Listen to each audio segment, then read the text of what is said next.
भोले बाबा ने नीचे देखा तो मेरे राम जी की लीला चल रही है।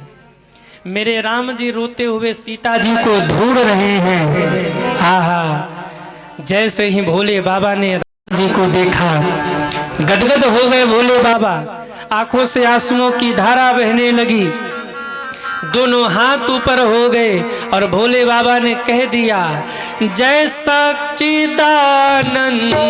जग पावन, जय सच्चिदानंद जग पावन। अस कहीं चले मनोजन सावन, अस कहीं चले मनोज सावन। अस कहीं चले मनोजन सावन, अस कहीं चले मनोज सावन। अस कहीं चले मनोजन सावन, अस कहीं चले मनोज सावन।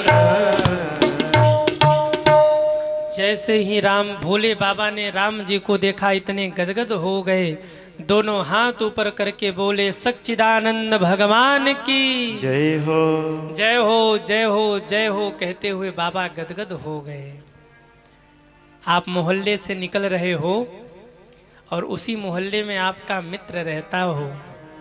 दूर शहर आप गए हो, मोहल्ले से निकल रहे, उसी मोहल्ले में आपका मित्र रहता हो, जिससे मिले बहुत दिन हो गए हो। आपके मन में चिंतन चल रहा हो, मेरे मित्र से मिले बहुत दिन हो गए, अगर मेरे मित्र से मेरी मुलाकात हो जाती तो बड़ा अच्छा होता। उसी समय आपका मित्र आपको आपके आंखों के सामने आ जाए तो कितना आनंद होगा। आनंद होगा कि नहीं? अरे हाँ या ना? आप अपने मित्र के बारे में सोच रहे हो और वो सामने आ जाए, एकाएक आप चौंक जाएंगे, आनंद में डूब जाएंगे। अरे तुम कैसे आ गए? भोले बाबा तो राम जी के परम मित्र हैं सज्जनों। सोच ही रहे थे कि मुझे राम दिख जाए, सामने देखा तो नीचे राम जी की लीला चल रही। भोले बाबा गदगद हो गए, आंखों से आंसुओं की धारा बहने लगी। सच्चिदानंद भगवान की जय हो, जय हो, जय हो कहते हुए भोले बाबा रोए, फिर भोले बाबा हंसने लगे। आप कहेंगे रोए भोले बाबा, ये बात तो समझ में आई, पर फिर हंसने क्यों लगे? मित्र रो रहा और दूसरा मित्र हंसी, ये बात तो समझ में नहीं आती है। भोले बाबा हंसे क्यों? ध्यान दीजिए, भोले बाबा जान रहे हैं कि ये सब जो चल रहा है ना, ये सब नाटक चल रहा है केवल। सच में सीता जी नहीं खोई हैं, सच में राम जी नहीं रो रहे हैं, ये तो सब नाटक चल रहा है। और वाह रे मेरे सरकार, वाह वाह प्रभु, क्या लीला है आपकी। ऐसी अद्भुत लीला कर रहे हैं कि आपकी इस लीला को देख करके अब से 5 मिनट बाद ही सती मोहित होने वाली है, भ्रमित होने वाली है। हे करुणावतार, हे भक्त वत्सल, हे लीला पुरुषोत्तम, हे प्रभु, हे नाथ, क्या अद्भुत लीला है आपकी। अरे एक्टिंग तो कोई आपसे सीखे। सिया को राम से कौन अलग कर सकता है? खुद ही सारी रचना करके सब ही नचावत राम गोसाई। सिया, नकली सिया का हरण करा के इतना रो रहे हैं आप। और कैसी गजब की एक्टिंग कर रहे हैं कि 2 मिनट बाद सती आपको देखेंगी, वो भी आपको देख करके भ्रमित हो जाएंगी, पहचान नहीं पाएंगे कि आप कौन हैं। क्या लीला करते हैं प्रभु आप। ये सोच के भोले बाबा हंसने लगे। हंसते हुए आगे बढ़ गए, लेकिन सती माँ पीछे पड़ गई। पीछे पीछे चल रही थी ना सती माँ, दौड़ करके रोका, बाबा रुको रुको। ये एकाएक रास्ते में जाते जाते सच्चिदानंद भगवान की जय हो, फिर प्रणाम करना, फिर रोना, फिर हंसना, किसको प्रणाम कर रहे थे? शंकर जी कहते हैं, देवी ये जो मैं प्रणाम कर रहा था ना, ये मेरे राम जी हैं। राम कौन? भोले बाबा कहते तुम राम के बारे में नहीं जानती? अरे जासु कथा कुंभज ऋषि गाई,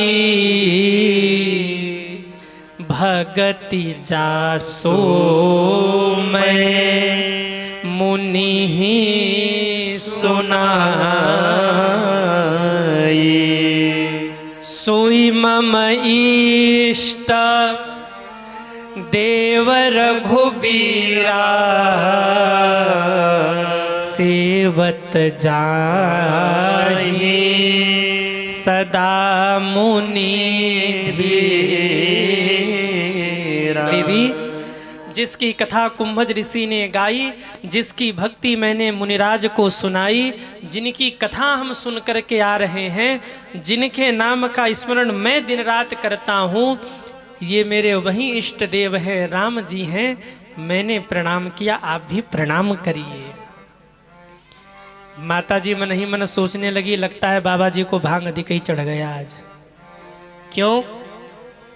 एक तो पागल बाबा के पास कथा सुनने चले गए, जो हमें ही उल्टे देख के प्रणाम कर रहा है, और दूसरे ये राजकुमार जिनको ये नहीं पता कि हमारी पत्नी को कौन उठा ले गया, उनको कहते हैं जय सच्चिदानंद जग पावन। ये भगवान है। अरे ये भगवान है तो इनको तो पता होना चाहिए कि मेरी पत्नी को कौन ले गया, और अगर इनको पता नहीं है कि मेरी पत्नी को कौन ले गया तो कैसे भगवान है ये।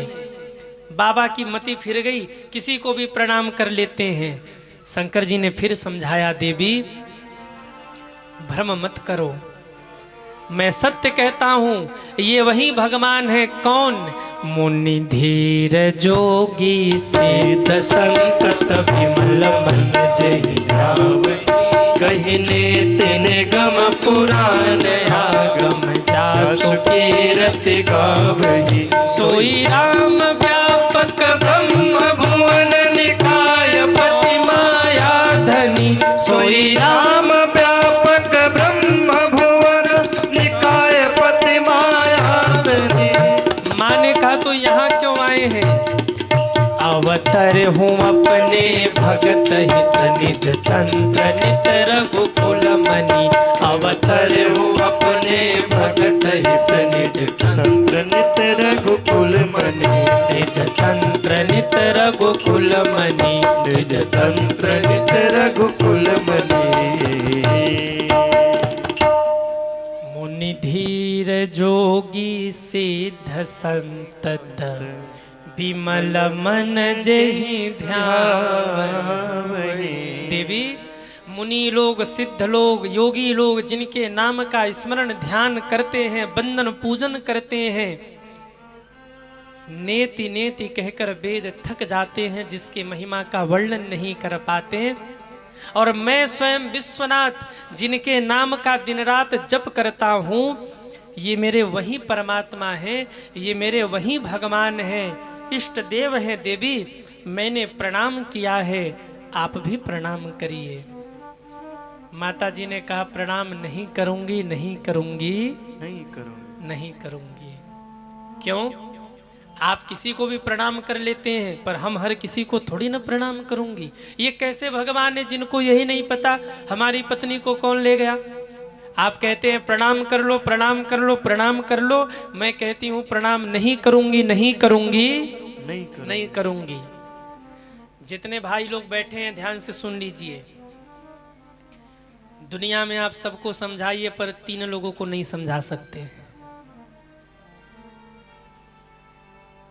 हाँ, ये सच है। दुनिया में आप सबको समझाइए, पर 3 को समझाना मुश्किल ही नामुमकिन है।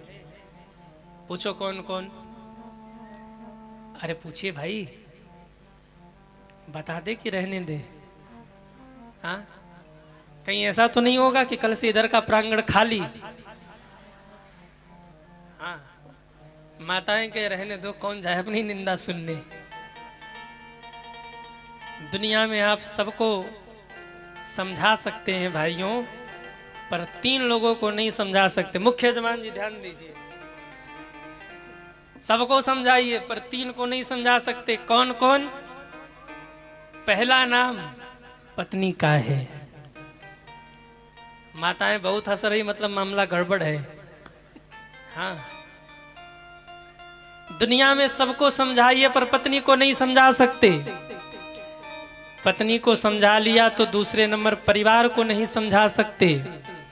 पत्नी और परिवार को समझा लिया तो तीसरे नंबर पड़ोसियों को नहीं समझा सकते। अच्छा, ये तीन किसी को अच्छे नहीं मिलते, तीनों में से एक न एक गड़बड़ जरूर मिलेगा। अगर पत्नी अच्छी मिल गई तो परिवार अच्छा नहीं, पत्नी परिवार दोनों अच्छे मिल गए तो पड़ोसी अच्छे नहीं। और एक बात और ध्यान रखना, ये तीन चाहे तो व्यक्ति के जीवन को नरक बना दे और ये तीन चाहे तो व्यक्ति के जीवन को स्वर्ग बना दे। तीन ही नरक बनाते और ये तीन ही स्वर्ग बनाते हैं। आप बाहर कितना भी बना लीजिए पर यदि घर से बिगड़ गया तो बाहर की कमाई कोई काम की नहीं है। याद रखिएगा, आप बाहर कितना भी कमा लीजिए बना लीजिए पर यदि घर बिगड़ गया आपका तो बाहर की कमाई काम आने वाली नहीं है। प्रतिष्ठा कमाने में जीवन भर लगता है पर जाने में केवल 1 मिनट लगता है, 1 सेकंड लगता है सज्जनों। इसलिए तीन बड़े जटिल हैं, पत्नी परिवार पड़ोसी समझाना बहुत मुश्किल। औरों की तो छोड़ो, शंकर जी तो पहले विकेट में आउट हो गए। महादेव तो अपनी ही पत्नी को नहीं समझा पाए। त्रुमति त्रिभुवन गुरु वेद बखाना, शंकर जी त्रिभुवन के गुरु थे पर त्रिभुवन के गुरु होने के बाद भी अपनी पत्नी को नहीं समझा पाए। कह रहे प्रणाम कर लो, कह रहे नहीं करूंगी। हाँ, अरे भगवान है प्रणाम कर लो। माँ कहती हैं बाबा आप प्रणाम करो, हम थोड़ी प्रणाम करेंगे, समझेंगे जानेंगे तब प्रणाम करेंगे, ऐसे थोड़ी प्रणाम कर लेंगे। कई भाई लोग हमारे पास आते, गुरुजी बहुत परेशान हैं हम कहते क्या हो गया? बोले सबको समझा लेते हैं पर पत्नी को नहीं समझा पाते। हम कहते जब शंकर जी नहीं समझा पाए तो आप न समझा पाओ तो कौन सी बड़ी बात है। जब भोले बाबा नहीं समझा पाए, समझा के थक गए बाबा, और जब देखा कि सती नहीं मान रही तब बाबा बोले जो तुम्हारे मन अति संदेह हो तो किन जाए परीक्षा ले हो। जो तुम्हारे मन अति संदेह हो तो गिन जाए परीक्षा ले हो। तो किन जाए परीक्षा ले हो। तो किन जाए परीक्षा ले हो। तो किन जाए परीक्षा ले हो। शंकर जी ने कह दिया देवी यदि आपके मन में इतना ही संदेह है तो जाइए और जाकर के परीक्षा ले लीजिए और देख लीजिए कि इंसान है कि भगवान है। सती माँ झट चल दी परीक्षा लेने के लिए। जैसे ही सती माँ परीक्षा लेने के लिए चली, भोले बाबा समझ गए कि हो गया कल्याण। कब से समझा रहा था प्रणाम कर लो, नहीं किया प्रणाम। और जहां परीक्षा लेने की बात की सती तुरंत चल पड़ी परीक्षा लेने। भगवान की ओर परीक्षा, याद रखिएगा भगवान परीक्षा का विषय नहीं है, भगवान समीक्षा का विषय नहीं है। ध्यान दीजिएगा, भगवान परीक्षा का विषय नहीं है, भगवान समीक्षा का विषय नहीं है, भगवान तो केवल और केवल प्रतीक्षा का विषय है। सज्जनों, भगवान की प्रतीक्षा करिए। मानस में 3 देवियां हैं जिन्होंने 3 प्रकार से भगवान को समझना चाहा। एक ने परीक्षा से समझना चाहा, एक ने समीक्षा से समझना चाहा और एक ने प्रतीक्षा से समझना चाहा। तीनों के सामने भगवान आए पर भगवान ने 3 घटना क्रम को सामने उपस्थित किया। समझिएगा जरा। एक देवी है जिन्होंने परीक्षा से पाना चाहा, भगवान नहीं समझ में आए। एक देवी हैं जिन्होंने समीक्षा से भगवान को समझना चाहा, भगवान समझ नहीं आए। पर एक देवी हैं जिन्होंने प्रतीक्षा से भगवान को पाना चाहा तो भगवान पैदल पांव चल के आए और उनके झूठे बेरों को स्वीकार किया। कौन देवी हैं, ध्यान से सुनिए। एक है सती माता, जो भगवान को परीक्षा से समझना चाहती हैं। अरे परीक्षा तो वो लेता है जो श्रेष्ठ होता है, जो श्रेष्ठ नहीं वो परीक्षा लेने का अधिकारी नहीं। और भगवान से श्रेष्ठ कौन होगा? परीक्षा मत लीजिए भगवान की। सती मां परीक्षा लेने गई, फेल हो गई, समझ नहीं पाई भगवान को। एक देवी जी आई थी श्रीलंका से समीक्षा करने, क्या नाम था उनका? सूपनखा। लक्ष्मण जी ने नाक कान का ऑपरेशन कर दिया, हो गई समीक्षा। ये देवी जी आई समीक्षा करने, भगवान को समझ नहीं पाई, नाक कान कटा के जाना पड़ा। एक देवी है सती, परीक्षा करना चाहा, अंत में जाकर प्राण त्यागना पड़ा। पर एक देवी है मैया सबरी, जिन्होंने भगवान की प्रतीक्षा की तो परिणाम ये हुआ कि भगवान पैदल पांव चल के आए और सबरी मां के झूठे बेरों को स्वीकार किया। सज्जनों, भगवान को परीक्षा से मत समझिए, भगवान को समीक्षा से मत समझिए, भगवान को प्रतीक्षा से समझिए। प्रतीक्षा करिए हे नाथ, कब तक कृपा नहीं करोगे?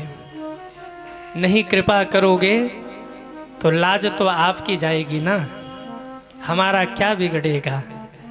हम तो ठहरे फकीर, साधारण व्यक्ति, सांसारिक व्यक्ति, पर यदि हमारी नैया डूब गई तो मानिएगा कि लाज आपकी जाएगी, नाक आपकी कटेगी। इसलिए संभालना हो तो अपनी बिरद संभाल करके हमारा उद्धार कर देना। प्रतीक्षा करिए, भगवान के मिलने की प्रतीक्षा जितनी दृढ़ होगी ना, भगवान उतने ही खुलकर कृपा करते हैं। याद रखिएगा, जो आनंद प्रतीक्षा में है वो आनंद मिलने में नहीं है। भगवान से मिलके भी आप क्या करोगे? भगवान से ज्यादा ही मिलने लग गए तो निकट दोष हो जाएगा।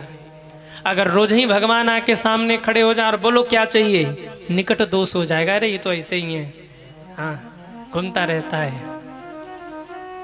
कोई आईएएस हो तो परिवार वाले महत्व तो नहीं समझते, बाहर वाले समझते हैं। कोई जज हो, अधिकारी हो, बड़ा नेता हो, घर वाले मतलब नहीं समझते। घर के लिए तो ऐसे ही फालतू है, घर वाले कुछ भी बोल देते हैं। फर्क तो बाहर वालों को पड़ता है।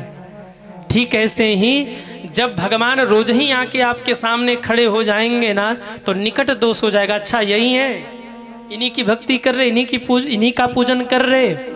इसलिए भक्त कहते प्रभु मुझे विरह चाहिए, मुझे विरह प्रिय है। कुंती बुआ ने तो भागवत में यहाँ तक कह दिया, मुझे दुख दे दो।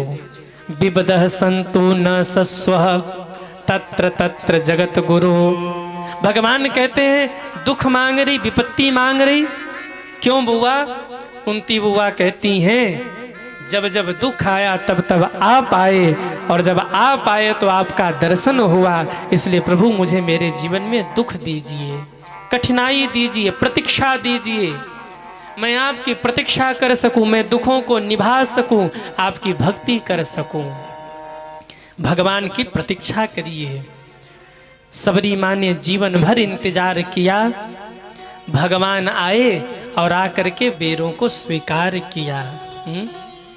सबरी सवाए रास्ता आएंगे राम जी, मेरा भी धन्य जीवन बनाएंगे राम जी। रोजाना चुन चुन कर सबरी बेर ला रही, खट्टे हो चाहे मीठे खाएंगे राम जी।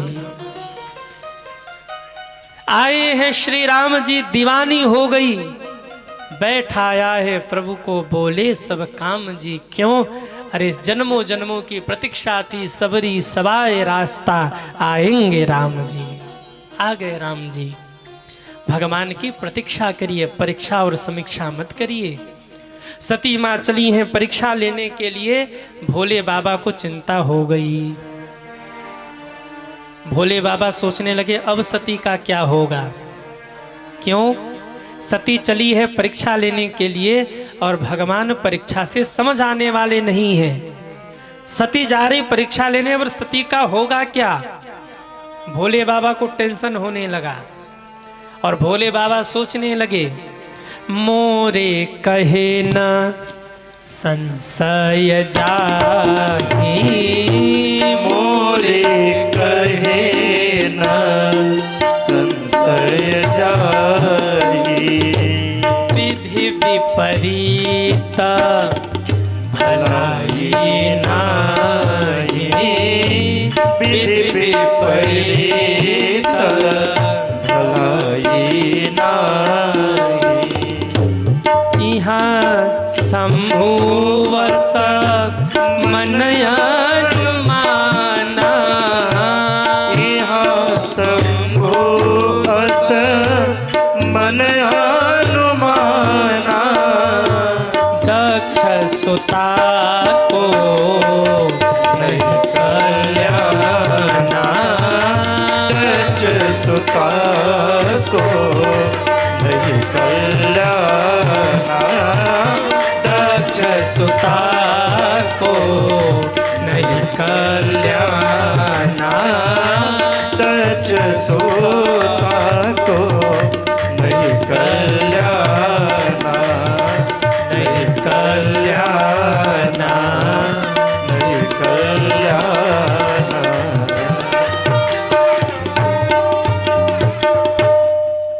यहाँ शंभु समन अनुमाना, क्या अनुमाना? कहा दक्ष सुता को नहीं कल्याण। अब सती का कल्याण नहीं होगा। घर में परिवार में आप किसी को कई बार समझाते हैं पर वो मानता नहीं है और आप परेशान होते कि ये मान नहीं रहा है, अब करें क्या? वो करिए जो शंकर जी ने किया।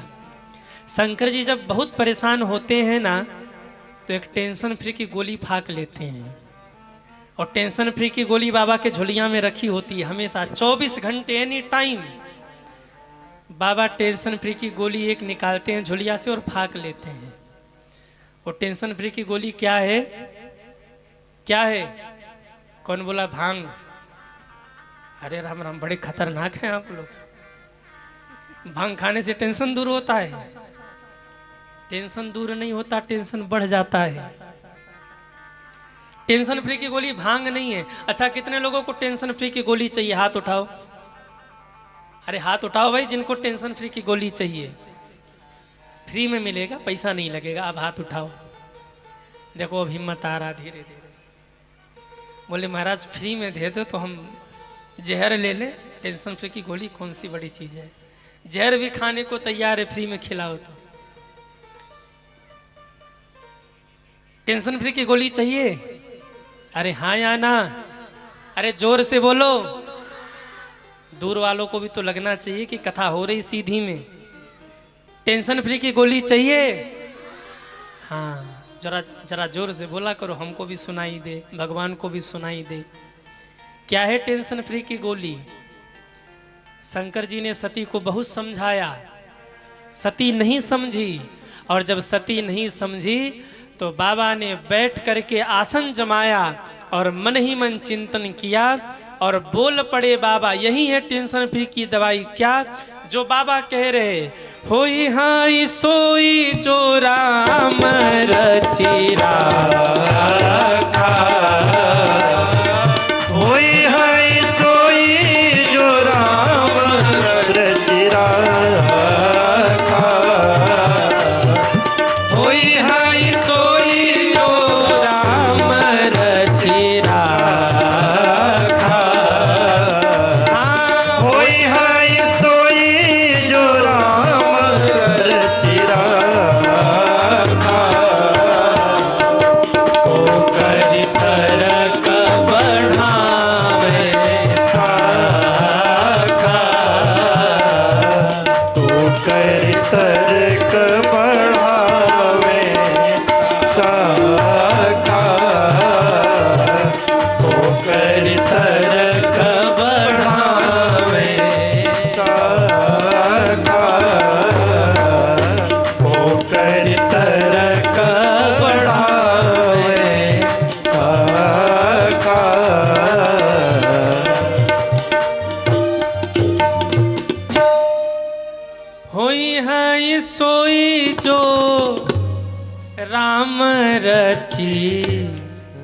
राखा। जब बहुत चिंता बढ़ जाए ना तो सिर मत पीटिए। क्यों? सिर पीटेंगे तो दीवार का कुछ नहीं बिगड़ेगा, सिर ऊपर से फूट जाएगा, कष्ट आप ही को होगा। जब बहुत टेंशन बढ़ जाए ना तो बैठिए भगवान के सामने और ये मंत्र बोल दीजिए, यही है टेंशन फ्री की दवाई। गांठ बांध करके घर ले जाना। अरे होई हाई सोई जो राम रची राखा, को करी तरक बढ़ावे साखा। अब जो करना होगा भगवान करेंगे, हमारे आपके करने से कुछ होने वाला नहीं है। पर इसका मतलब ये नहीं कि आप परीक्षा दो, परीक्षा में फेल हो जाओ और पढ़ाई न किए रहो तो कह दो होई यहीं सोई जो राम रची राखा। बिजनेस मन से न करो, बिजनेस में घाटा पड़ जाए तो कह दो होई यहीं सोई जो राम रची राखा। इसका मतलब ये भी नहीं है कि मन से बिजनेस मत करो और फिर कह दो होई यहीं सोई जो राम रची राखा। हाँ, किसी को गोली मार दो और कह दो होई यहीं सोई जो राम रची राखा, खतरा हो जाएगा। हाँ? खतरा हो जाएगा। दुरुपयोग नहीं करना इस चौपाई की। कर्म करिए और कर्म करने के बाद भी अगर सफलता नहीं मिल रही है, मेहनत करिए पूर्ण समर्पण भाव से, 1% कभी मत रखिए। और फिर भी यदि कमी रह जाती है कहीं से तो कह दीजिए होई यहीं सोई जो राम रची राखा।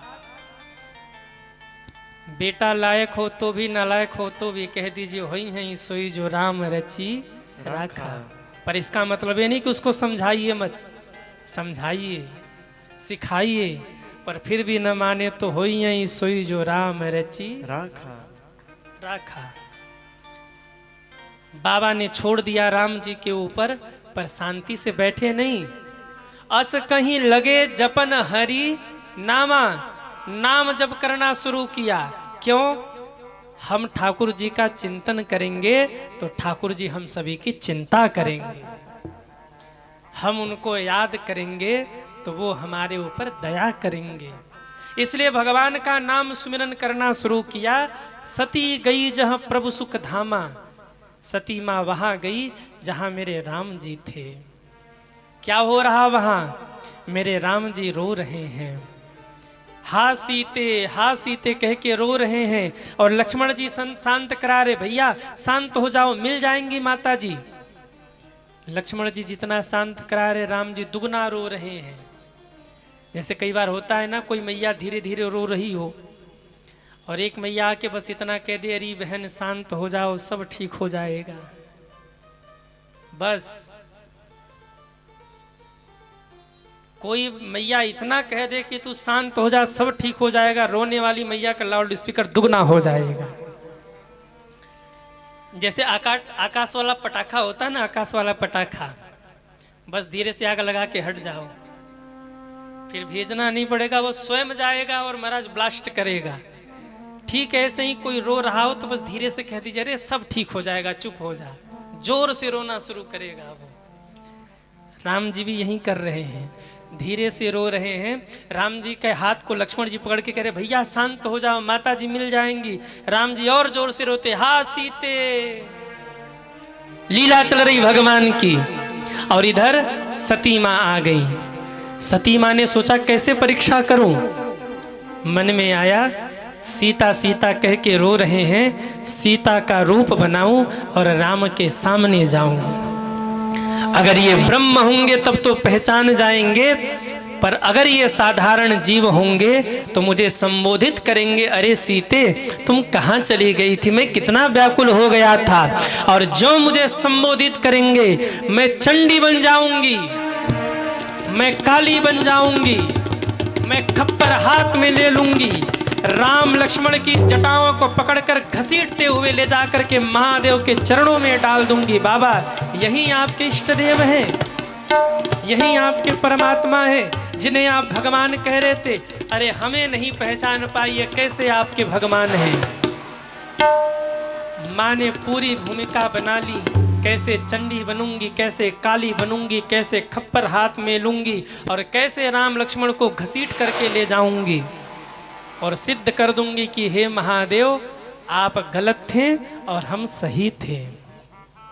इतनी बुद्धि आई कहां से सती मां को, जो भोले बाबा को चैलेंज करना चाहती हैं, राम जी को चैलेंज करना चाहती हैं।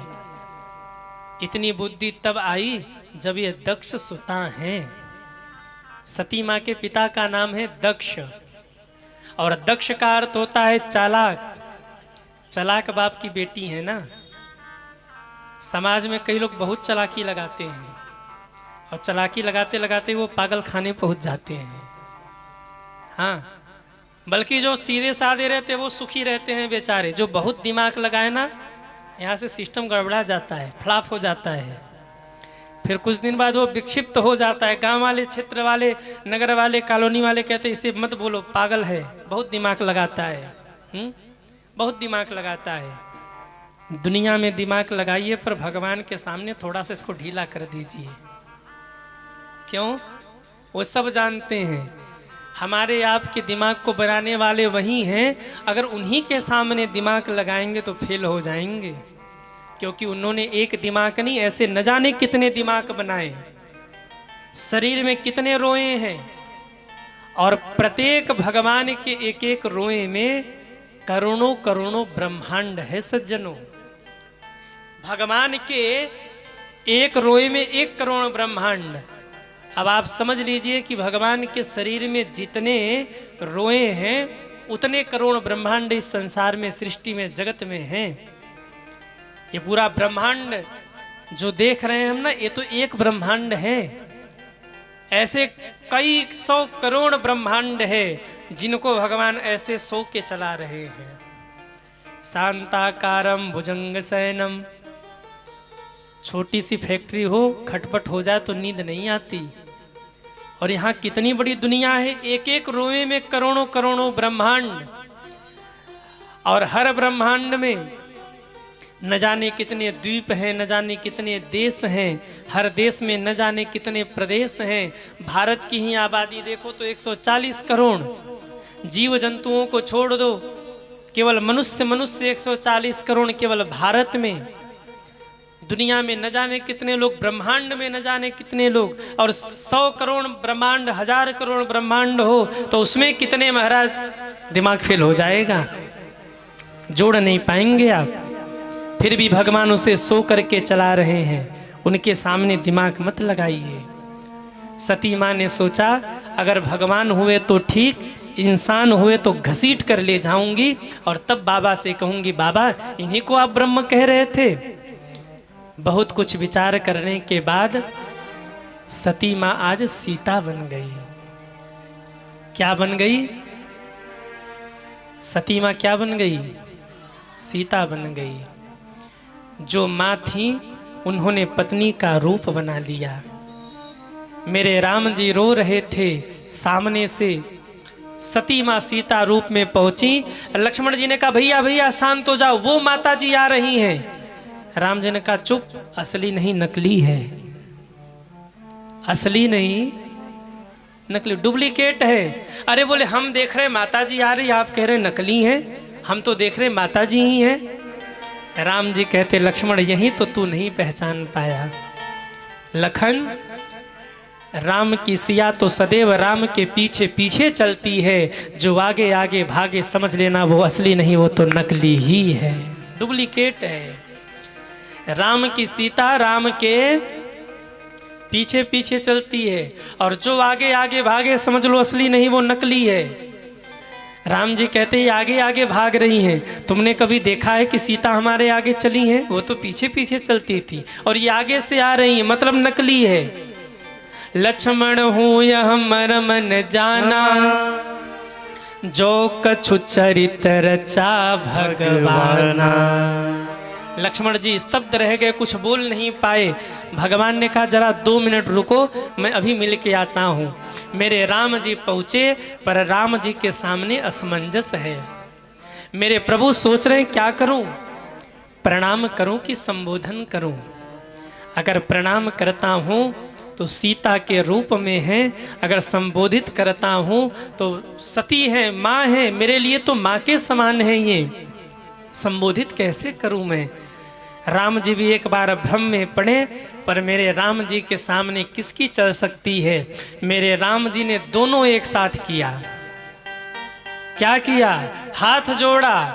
और जब तक सती माँ समझ पाती, बाबा कहते हैं जोरी पानी प्रभु किन्ह प्रणामो, जोरी पानी प्रभु किन्ह प्रणामो,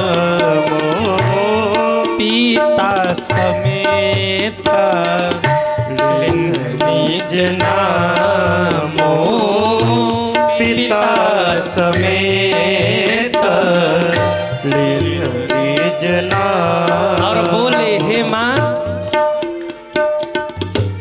कहूँ बहोरी कहाँ वृष के तू, कहूँ सब गाइए बहोरी कहाँ वृष के तू, विपिन अकेली फिरहि रे तो विपिन अकेले फिरहि के तो, विपिन अकेले फिरहि के तो, विपिन अकेले फिरहि के तो, फिरहि के तो, फिरहि के तो। मेरे राम जी ने हाथ जोड़ा। माँ मैं दशरथ नंदन राम, मैं सुमित्रा के आंखों का तारा राम, मैं कौशल्या का दुलारा राम, आपके चरणों में प्रणाम करता हूँ। माँ कहूँ बहोरी कहाँ वृष के तू। माँ आना ही था तो मेरे भोले बाबा को लेकर के आती, अकेले क्यों आ गई? अरे भोले बाबा भी आते तो मेरा दुख थोड़ा और कम हो जाता। माँ अकेले क्यों आ गई? कहूँ बहोरी कहाँ वृष के तू, शंकर जी को कहाँ छोड़ दिया? मानो मेरे राम जी कहना चाहते हैं माँ इसी जंगल में सीता भी अकेली थी और इसी जंगल में आप भी अकेली हैं। सीता अकेली हुई तो क्या हुआ? सीता का हरण हो गया। माँ मुझे लगता है आपके मति का हरण हो चुका। राम जी बोल नहीं रहे पर संकेत सब कर रहे हैं। माँ मुझे लगता है आपके मति का हरण हो चुका है। क्यों? जब जब कोई सिया अपने राम से दूर जाती है तो जब जब कोई सिया अपने राम को अपने से दूर भेजती है तो वहाँ सिया हरण होता है, और जब जब कोई सती शिव को छोड़कर दूर जाती है तब वहाँ सती मरण होता है। माँ अकेले कहाँ घूम रही हो? मेरे भोले बाबा कहाँ है? माँ कहूँ बहोरी कहाँ वृष के तू, विपिन अकेली फिरहि कहीं है तू। इस जंगल में आप अकेले कहाँ घूम रही हो? माँ चकरा गई, कहने लगी अरे ये तो पहचान गए। माँ मुड़ी है, माँ ने भागना शुरू किया। न प्रणाम, न हालचाल, न बंधन, कुछ नहीं। जैसे ही राम जी ने प्रश्न किया माँ समझी ये तो पहचान गए, भागना शुरू किया। भगवान कहते हैं माँ परीक्षा लेने ही आई हो तो 100% का सर्टिफिकेट देकर जाओ। 80% का सर्टिफिकेट लेके कहाँ जाऊंगा मैं? अरे कम से कम परीक्षा लिया है तो 100% का सर्टिफिकेट दे जाओ। भगवान ने अपने माया का विस्तार किया। सती माँ भाग रही थी पूरब, देखा पूरब से राम लक्ष्मण सिया चले आ रहे हैं। सती माँ सोचने लगी इनको तो मैं पीछे छोड़ के आई थी, आगे कैसे आ गए? पश्चिम मुड़ के देखा तो वहां से भी राम लक्ष्मण सिया चले आ रहे। उत्तर दक्षिण पूर्व पश्चिम ऊपर नीचे दाएं बाएं 10 दिशाओं में देखा। क्या दिखा माँ को? जह चित वहीं तह प्रभु आसीना, चित वहीं तह प्रभु आसीना, जह चित वहीं तह प्रभु आसीना, चित वहीं तह प्रभु आसीना। गावत सुर मुनिवान गान प्रवीणा, गावत सुर मुनि गान प्रवीणा। जहाँ देखा वहीं सीताराम जी का दर्शन हो गया। माँ व्याकुल हो करके वहीं कान बंद करके बैठ गई, प्रभु अपनी ये माया समेट लीजिए, अब हमसे नहीं रहा जा रहा, अपनी माया समेट लीजिए। भगवान ने अपनी माया समेट ली। माँ ने नेत्र खोल करके देखा तो न तो सीता जी थे न तो राम जी थे, सब गायब थे, प्रभु दूर जा चुके थे रोते हुए। माँ लौटती हुई भोले बाबा, माँ लौट करके भोले बाबा के पास आई। शंकर जी आंख बंद करके बैठे थे। आज के जमाने के हिसाब से कहे तो सीसीटीवी में देख रहे थे कि हो क्या रहा है। पहले के जमाने में लोग नेत्र बंद करते थे और दूर देश का पता लगा लेते थे कि चल क्या रहा है। बाबा वहीं वृक्ष के नीचे बैठे आंख बंद करके देख रहे थे सती कर क्या रही है। लेकिन जब सती आई तो बाबा ने पूरा बात ही पलट दिया। धीरे से पूछते हैं, देवी मिल गए प्रभु? मिल लिया, दर्शन कर लिया परीक्षा। अच्छा देवी सुनिए ना, परीक्षा लिया तो जरा हमको भी तो बताइए कि भगवान फेल हुए कि पास हुए। लिन्ह परीक्षा कवन विधि, सत्य कहूँ सब बात। माँ ने सोचा बाबा देखने थोड़ी गए थे, चलो झूठ बोल देते हैं। बाबा यहाँ बैठे थे, बाबा को कैसे पता कि हमने वहाँ क्या किया है। माँ ने एकदम सफेद झूठ बोला। क्या बोली माँ? बाबा मैंने और परीक्षा कछु न परीक्षा गोसाई, कछु न परीक्षा गोसाई। कछु न परीक्षा लिन्हा गोसाई, कछु न परीक्षा लिन्हा गोसाई। किन्ह प्रणाम तुम्हारी ही नाई।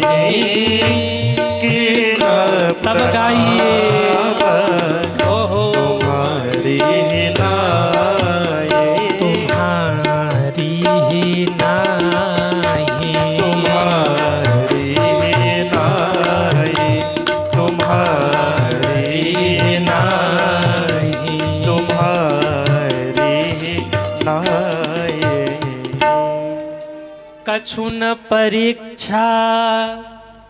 बाबा मैं लिन्ह गोसाई, मैंने कोई परीक्षा नहीं लिया। शंकर जी ने कहा तो किया क्या? माँ कहती हैं किन्ह प्रणाम तुम्हारी ही नाई। आपने यहाँ से प्रणाम किया, मैंने सोचा मैं जाकर के वहाँ प्रणाम कर लूँ, प्रणाम करके आई हूँ। शंकर जी सोचने लगे यहाँ कह कह के सिर पीट पीट के थक गया मैं, प्रणाम कर ले प्रणाम कर ले। प्रणाम किया नहीं।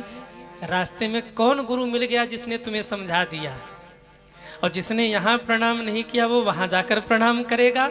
शंकर जी समझ रहे दाल में कुछ काला है, पर बाबा नहीं समझ पा रहे कि दाल में काला नहीं, पूरी दाल ही काली है, पूरी दाल काली है। अच्छा सती माँ ने भी क्या गजब का झूठ बोला, सफेद झूठ जिसे कहते हैं ना, सफेद झूठ। सती माँ ने आज वो वाला झूठ बोला। मतलब एक नहीं दो दो झूठ एक साथ में। क्या बोला आप बताइए? सती माँ ने परीक्षा लिया कि नहीं? अरे हाँ या ना? परीक्षा लेकर के आई हैं और कहती मैंने कोई परीक्षा नहीं लिया। और प्रणाम किसने किया? प्रणाम राम जी ने किया और कहती प्रणाम मैंने किया है। पर परीक्षा लेकर आई और कहती परीक्षा नहीं लिया। प्रणाम राम जी ने किया और कहती हैं प्रणाम मैंने किया। एक साथ दो दो झूठ बोला। कछु न परीक्षा लिन्न गुसाई, किन्न प्रणाम तुम्हारी नाई। कई लोग झूठ भी इतनी सच्चाई से बोलते हैं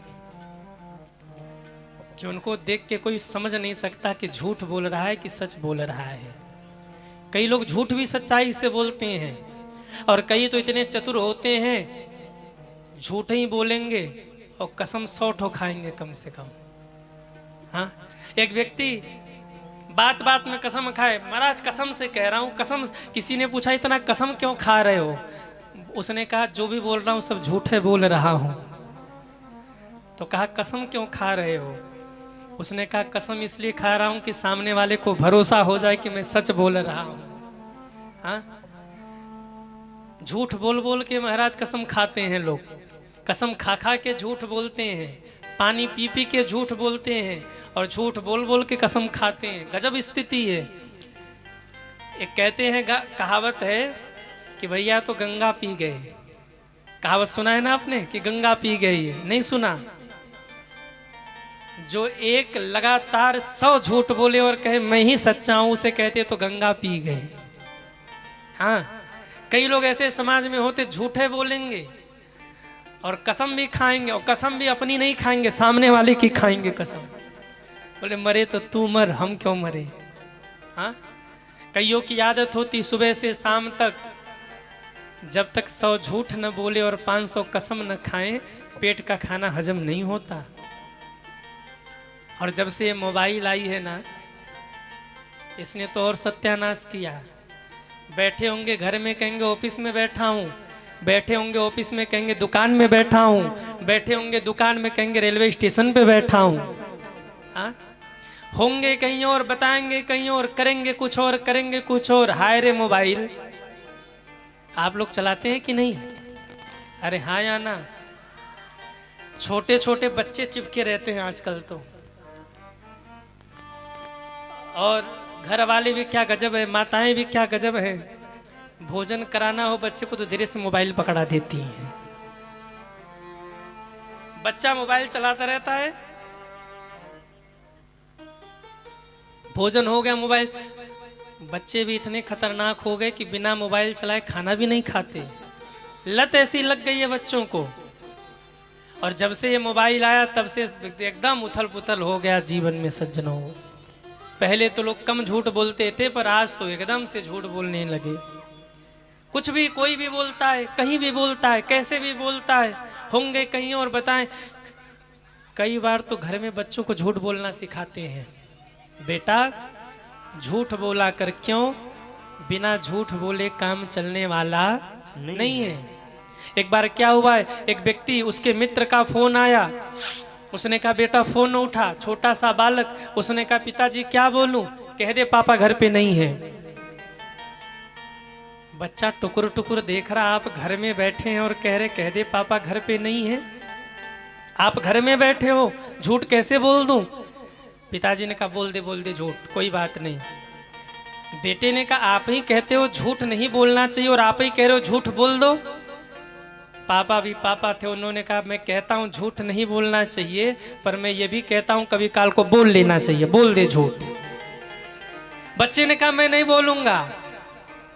पिताजी थोड़े खतरनाक थे, एक चॉकलेट निकाला और कहा बेटा ये पकड़, झूठ बोल दे दूसरी चॉकलेट दूंगा। ढेर सारे चॉकलेट रख रखे, और चॉकलेट दूंगा।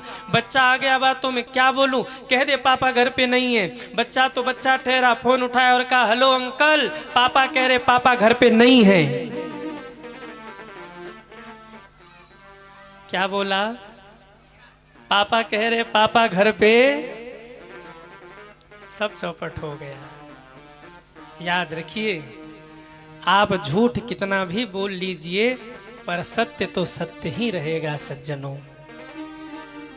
हकीकत छिप नहीं सकती कभी झूठे वसूलों से, और खुशबू आ नहीं सकती कभी कागज के फूलों से।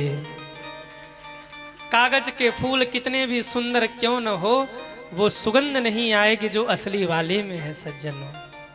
एक फिल्मी दुनिया का बड़ा प्यारा गीत है, आप कह दो तो मैं गा दूं। ये तो नहीं कहोगे कि गुरुजी फिल्मी गाना गाते हैं। हाँ, बड़ा प्यारा, उसका भाव बड़ा सुंदर है, जरा आप लोग श्रवण करिए। सजन रे झूठ मत बोलो, प्रभु के पास जाना है। सजन रे झूठ मत बोलो, प्रभु के पास जाना है। न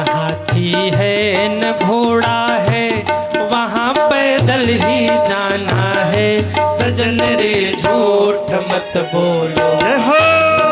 पास जाना है।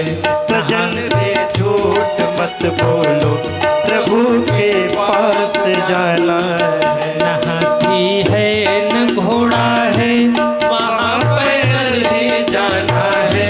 सजन रे झूठ मत बोलो, प्रभु के पास जाना है। सजन रे झूठ मत बोलो, जरा उठाइए दोनों हाथों को, हरि बोल। हरि बोल।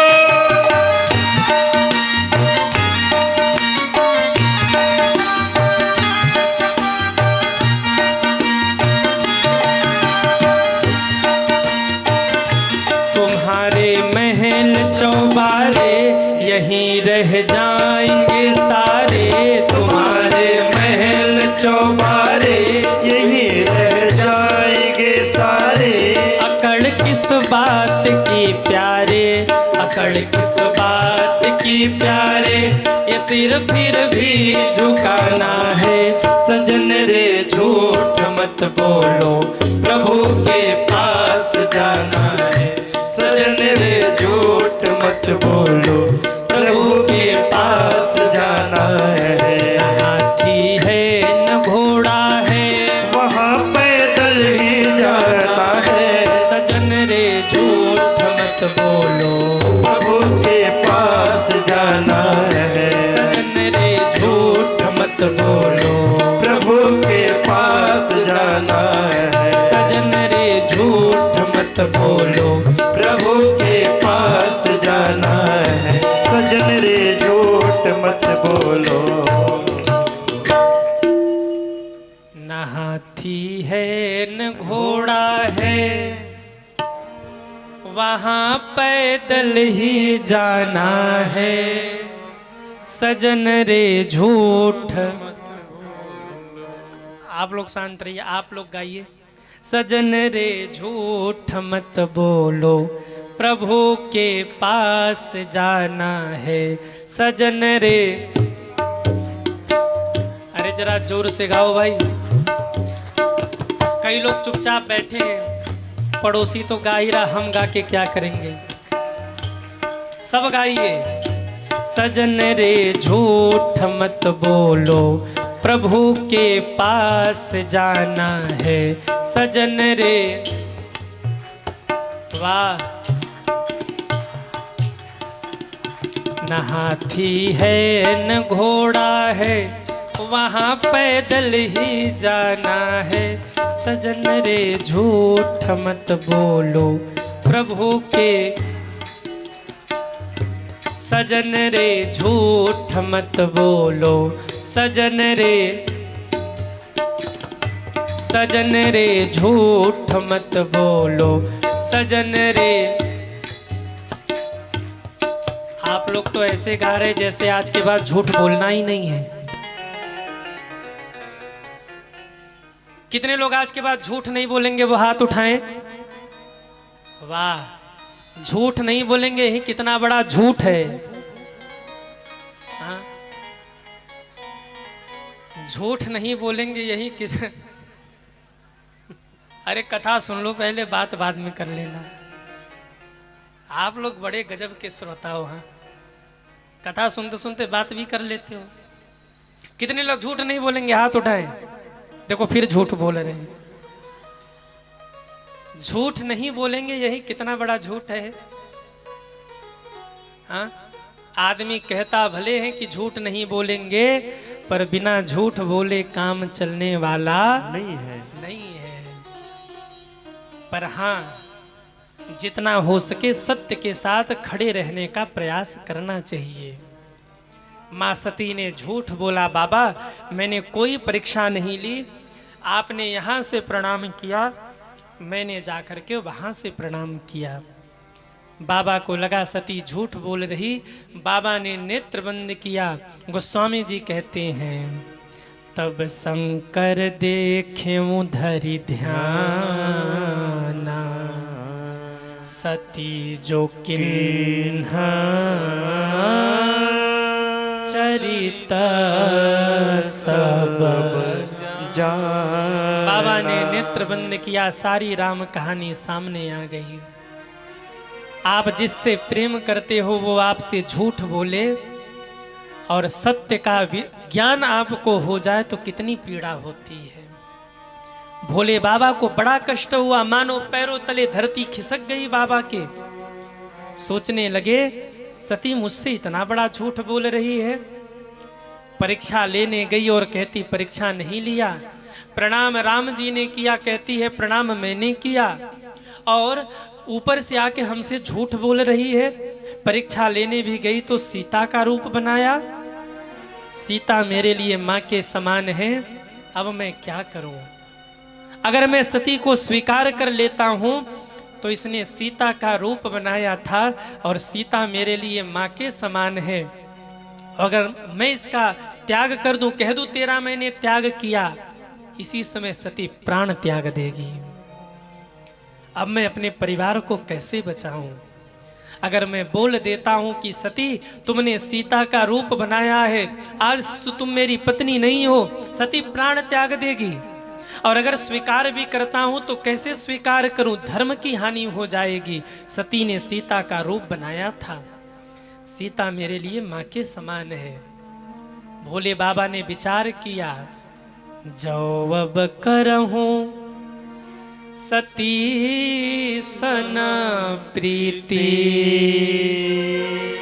मिटई भगति पथ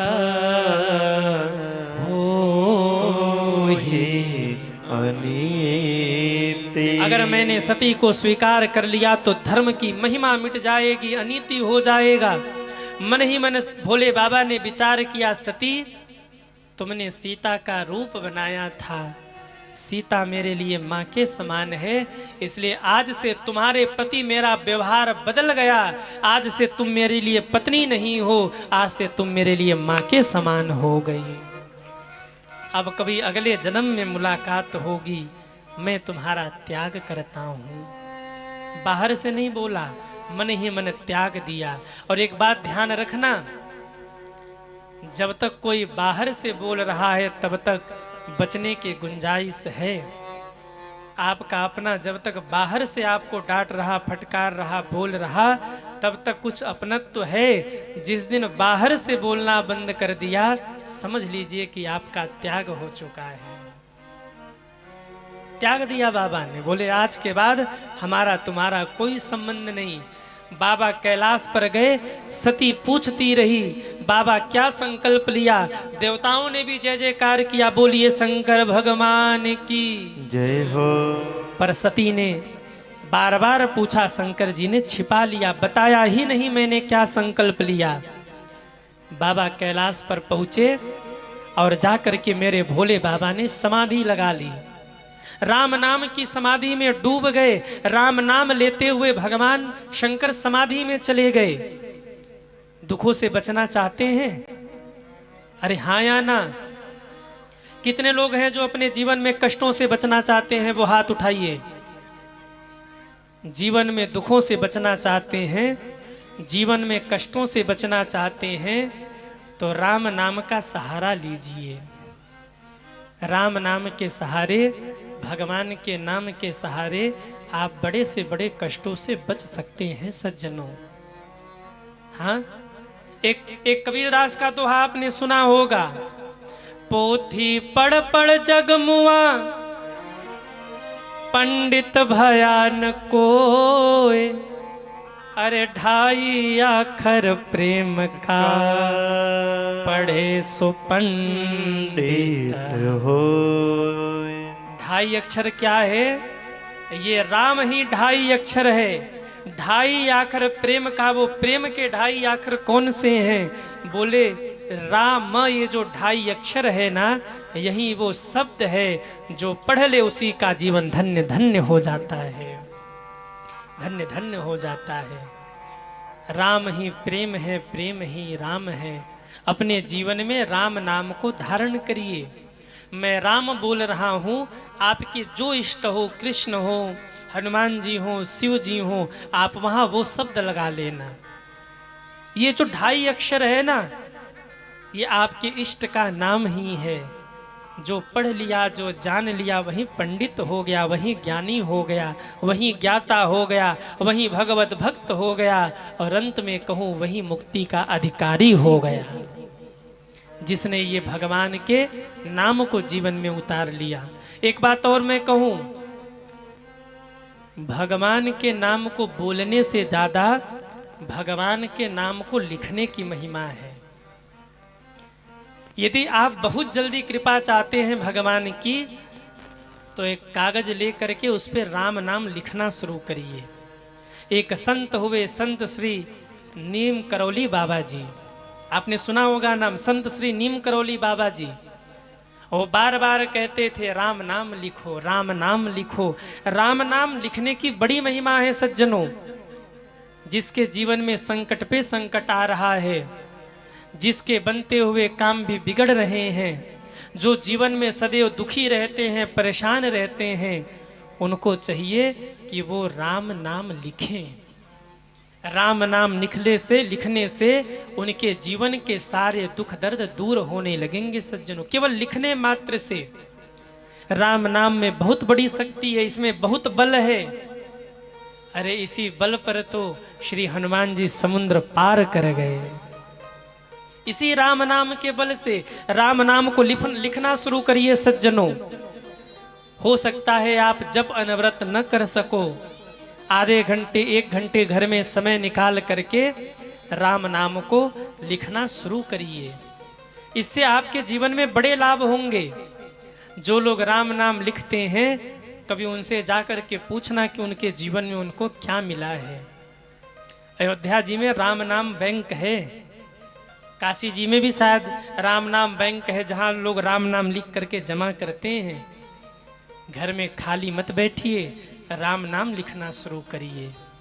कैसे लिखे राम नाम? याद रखिए, राम नाम लिखने का नियम क्या है? बड़ी शुद्धता के साथ में शुद्ध शुद्ध अक्षरों में आप राम नाम लिखिए। एक एक अक्षर बिल्कुल स्पष्ट होना चाहिए, ऐसे राम नाम आप लिखिए। नियम क्या है? बोले पहला नियम ये है कि राम नाम एकदम स्पष्ट शब्दों में आप लिखिए। दूसरी बात, सफेद कागज पर लिखिए। सफेद कागज, अगर उसमें लाइनिंग न हो तो अति उत्तम है। एकदम सादा कागज, सफेद कोरा कागज, उस पर लाइनिंग भी न हो, ऐसा सफेद कागज आप ले आइए और उस कागज पर आप राम नाम लिखना शुरू करिए। कागज बिल्कुल सादा होना चाहिए। लाल रंग के पेन से आप राम नाम लिखिए, क्योंकि हनुमान जी को लाल रंग बड़ा प्रिय है। लाल देह लाली लसय अरुधरि लाल लंगूर, वज्र देह दानव दलन जय जय जय कपिशोर। हो सके तो लाल रंग से राम नाम लिखिए। सफेद पन्ने पर, उजले पन्ने पर आप राम नाम लिखिए सज्जनों। आप कहेंगे गुरुजी किस समय लिखे? सुबह लिखे, शाम लिखे, दोपहर लिखे? किसी भी समय लिखिए। जब भी आपको समय मिले राम नाम लिखिए। सुबह, दोपहर, शाम को, रात को, जब भी समय मिले ना, लिखते रहिए। बस शुद्धता का ध्यान रखिए। राम नाम जिस पुस्तिका पर आप लिख रहे हैं, उस पुस्तिका को अशुद्ध स्थान पर नहीं रखना चाहिए। क्यों? आपने उसमें राम नाम लिखा है, और जहाँ राम नाम होता है वहाँ मेरे हनुमान जी महाराज जरूर पहुँचते हैं। तो आपके पुस्तिका की रक्षा स्वयं हनुमान जी कर रहे हैं, देख रेख में है। कभी भी अशुद्ध स्थान पर अपनी उस पुस्तिका को मत रखिए। मैं कहूँ आज से ही आप 90 दिन का नियम बना करके राम नाम लिखना शुरू करिए। ज़्यादा नहीं, केवल 90 दिन तक पन्ने पर राम नाम लिखिए। हमने संतों से सुना है, जिन्होंने 90 दिन तक लगातार या 108 दिन तक लगातार 108 बार राम नाम लिख लिया, 108 दिन बीतते बीतते उसका मन एकाग्र हो जाएगा, वो दृढ़ संकल्पी हो जाएगा। बच्चों का मन चंचल है, आपके बच्चे का मन अगर चंचल है तो उससे राम नाम लिखवाइए। राम नाम से उसकी बुद्धि भी तेज होगी, मन अस्थिर होगा और वो दृढ़ संकल्पी होगा। जिस ओर नजर डालेगा सफलता उसके कदम के नीचे होगी, जिस ओर वो बढ़ेगा वहीं सफल होता चला जाएगा। राम नाम लिखने की इतनी महिमा है सज्जनों। कुछ लोग, मैंने कुछ संतों को देखा है, वो दीप जला करके हनुमान जी के सामने बैठ करके राम नाम लिखते हैं। अगर ऐसा संभव हो सके तो हनुमान जी के सामने एक दिया जलाइए और दिया जला करके राम नाम लिखना शुरू करिए।